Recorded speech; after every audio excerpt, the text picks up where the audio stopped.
Welcome to Ramzan 30 day 30 video challenge.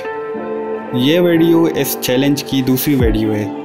इसमें मैं आपको कुए बातिल में मौजूद सादे कंडक और ग्वादर के लोगों का इस पहाड़ से मोहब्बत और लगाव के बारे में बताऊंगा। सादे कंडक को अगर उर्दू में ट्रांसलेट करें तो साद रस्सी को बोलते हैं। कंडक एक पहाड़ के ऊपर दुश्वार गुजार रास्ते को बोलते हैं। ये जो अभी रास्ता बना है, पहले ये बिल्कुल कच्चा हुआ करता था। यहाँ पे हम बहुत ही मुश्किल से चढ़ते थे। पहाड़ के टॉप पर चढ़ने के लिए लोगों ने एक रस्सी को एक बड़े पत्थर से बांधा था, तो लोग इस रस्सी की मदद से ऊपर चढ़ते थे। इसी वजह से इसका नाम सादे कंडक है। मैं इस जगह से तकरीबन 2-3 मरतबा चढ़ा हूँ बचपन में। मैं और मेरे कज़न साथ थे। मुझे मेरे कज़न ने हेल्प की थी ऊपर चढ़ने में। इस जगह पे ग्वादर के तकरीबन ज़्यादातर लोग चढ़े होंगे। अभी इस जगह पे सीढ़ियाँ बनी हैं, लेकिन ये सीढ़ियाँ लैंडस्लाइडिंग की वजह से ख़राब हो गई हैं और इसका काम भी मुकम्मल नहीं हुआ है। इसमें इन पिलरों पे तार लगे नहीं हैं, तो बच्चों के साथ यहाँ ऊपर चढ़ने में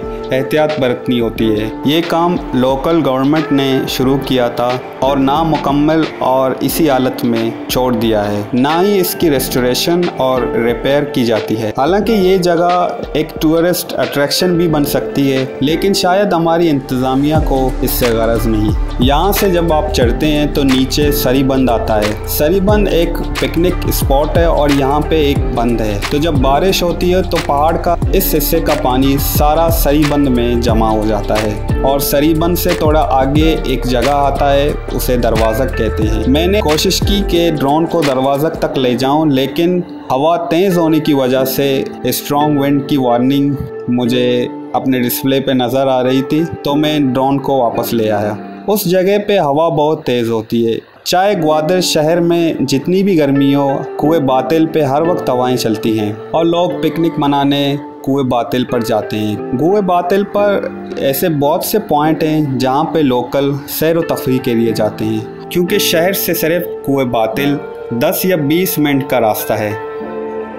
तो जब आप ऊपर चढ़ते हो तो एक अलग ही माहौल होता है। कुए बातिल एक बहुत ही खूबसूरत जगह है। यहाँ पे जब बारिश होती है तो लोग पिकनिक मनाने आते हैं। काफ़ी ऐसी जगह भी हैं जहाँ पे बाकायदा लोगों ने अपने पिकनिक के लिए पॉइंट बनाए हुए होते हैं। उनके कालीन और चटाइयाँ वहाँ पर पड़ी होती हैं। वो हर जुमा यहाँ पे पिकनिक को आते हैं। यहाँ पर ईद पे ईद मेला भी होता है। तो ग्वादर में रहने वालों के लिए कुए बातिल की बहुत ही बड़ी अहमियत है और लोगों को इससे काफ़ी लगाव है। लेकिन आजकल आहिस्ता आहिस्ता कुए बातिल को लोकल लोगों के लिए बंद किया जा रहा है, कभी वीआईपी के नाम पे तो कभी सिक्योरिटी के नाम पे। लेकिन भला हो उन डीसी साहब का जिसने सिंगार हाउसिंग स्कीम कुए बातिल पर शुरू किया और ग्वादर के लोगों को ज़मीनें दिलवाईं, क्योंकि अगर सिंगार हाउसिंग स्कीम आज कुए बातिल पे ना होता तो ग्वादर के लोकल लोग ये समझते हैं कि ये कुए बातिल उनके हाथ से निकल जाता, क्योंकि ओरमाड़ा में भी इसी तर्ज का एक पहाड़ है। उस पर लोकल लोगों को जाने की इजाज़त नहीं। सदियों से लोग उस पहाड़ पर जाते थे, लेकिन अभी उन्हें जाने की इजाज़त नहीं। सिंगार हाउसिंग स्कीम उस वक्त शुरू हुआ था कि जब न पोर्ट का नामो निशान था और ना ही सीपेक का। लेकिन चूँकि डीसी का ताल्लुक इसी इलाके से था, तो उसने शायद ये समझा था कि मुस्तकबिल में ऐसी चीज़ें हो सकती हैं कि यहाँ के शहर के लोगों को ज़मीन ना मिले। आज अगर सिंगार हाउसिंग स्कीम और न्यू टाउन हाउसिंग स्कीम जैसी स्कीमें ना होती तो शायद ग्वादर के लोगों के पास ज़मीनें ही ना होती। कुए बातिल को अगर हम नक्शे में देखें तो ये दिखाई देता है कि शायद जब ज़मीन के नीचे से ये पहाड़ निकला था तो इसी ने ही इस शहर को जन्म दिया था, क्योंकि बातिल के पीछे गहरा समंदर है और जब कुए बातिल ने उस गहरे समंदर के पानी को रोका तो ग्वादर शहर ने जन्म लिया। ये पहाड़ ग्वादर के लोगों के लिए बहुत ही अहमियत रखती है।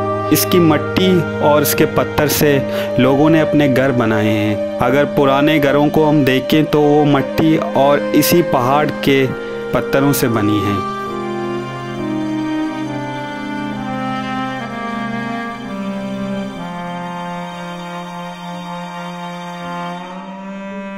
ग्वादर शहर के अंदर काफ़ी ऐसी चीज़ें होती हैं जो कि गलत हैं, तो मेरी अपनी वीडियोस के ज़रिए ये कोशिश है कि अगर कोई गलत चीज़ है तो उसे गलत दिखाऊं, अगर कोई सही चीज़ हो रही है तो उसे सही दिखाऊं। जो एक आम ग्वादर का लोकल सोचता है मैं वही बात आपको बताऊं, ताकि आपको पता हो कि ग्राउंड रियलिटीज़ क्या हैं। ये थी हमारी दूसरी वीडियो रमज़ान चैलेंज का। तीसरी वीडियो तक के लिए मुझे इजाज़त दीजिए।